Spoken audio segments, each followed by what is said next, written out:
What is up, guys? This is Kaiju621 and I am reviewing Trexrazor's fan film called Godzilla Rebirth. Now, he really wanted me to review this fan film.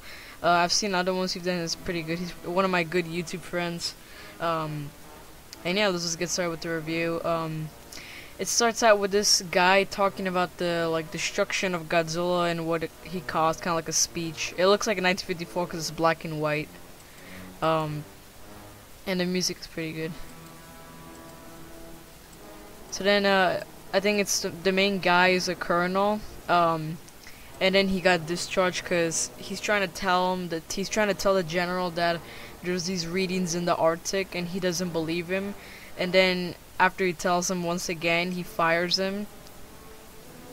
So then he goes home and goes to his friend's house. Or I think it's his apartment. I don't know why he's there, but his name is Scott, and he's on his computer and he's just playing games, and he tells him that he got discharged from the army.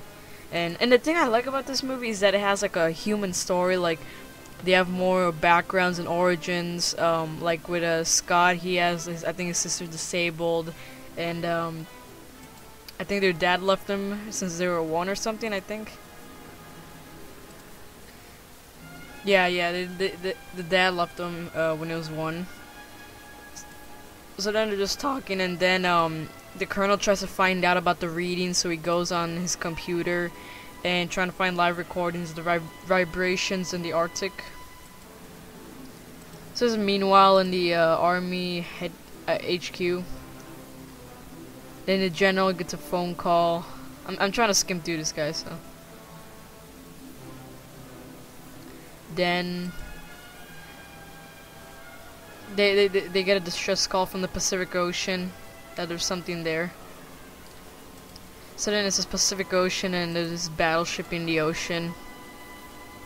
I like the music, pretty soothing. So then we get these divers underwater, and then they're checking what trying to check if they see what caused the vibrations. And he says, "Oh, it was just a shark."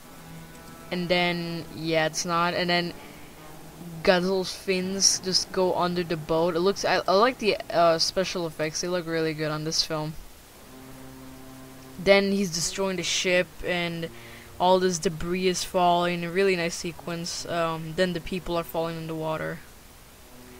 Then the general gets a phone call about the destruction of the battleship, and they think it's a torpedo. So then General and another soldier go to the colonel's house. So then Scott answers the door, and then the general actually wants him to join back. He tells him about the battleship, and he thinks what he said was the vibrations were true. So then he let him back in the army. Pretty dramatic scene. And he tells him to bring someone, and then he chooses his best friend Scott. So this is the next day. The coast of Oregon. There's these tanks and army at the coast in the beach area. So then he just I think it's Turner. He talks to his friend, and they're just thinking about what happened all that day, all the horrors and stuff. So then, the general's talking to this, like, army soldier. And then the guy introduces himself to, Turner and his friend Scott. He says his name is Lieutenant, I think it's Lieutenant Carter. And it's actually played by me. I actually helped him with the movie. And then, Scott tells him about... Oh yeah, he tells him to check the vibrations of the on the computer, and he brings Carter over to see it. Then you hear a giant roar that sounds kind of like Jim K. Ghidorah's roar, and then everyone's like, "What's going on?" And then the general comes,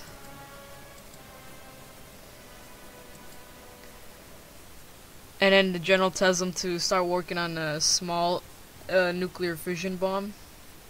So then they're building the bomb. It's like 3 hours later, then 4 hours later.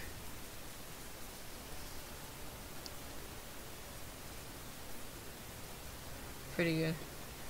So then Scott is on his computer, he's kind of ignoring, and Turner tells him to help us, to help Carter and Turner, and he just ignores him.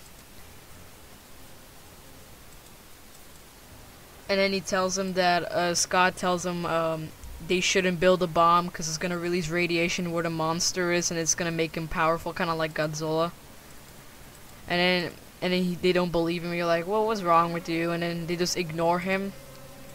Then once they finish, they give it to the general, and then the general says, thank you, and that they're gonna use it on the B-52 Strato Fortress, I think, something like that. So yeah, the plane takes off. I like the music, and I like the special effects. They're better than mine. Then while the plane is flying over the Arctic, they drop the bomb. Yeah, it looks really small compared to the giant mountain.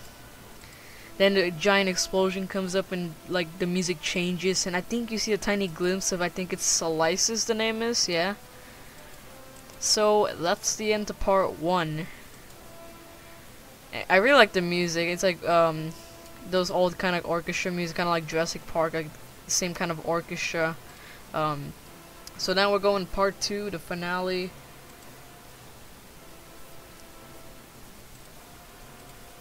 Trying to. So then they tell the soldiers and everyone else to go to the coast. I mean, like, just to like defend. So the tanks are around like the whole world, trying to, like, I don't know, be ready for the monster to come, because he's gonna arrive in a couple days. Then all the main characters are in like a street with tanks. And then the general gets a call saying where's the battleships, and he thinks there's another monster. So then in the water, there's awesome music and like intro music, and then Slices comes at night. Pretty cool sequence, and you get to see Slices like just walking in the city.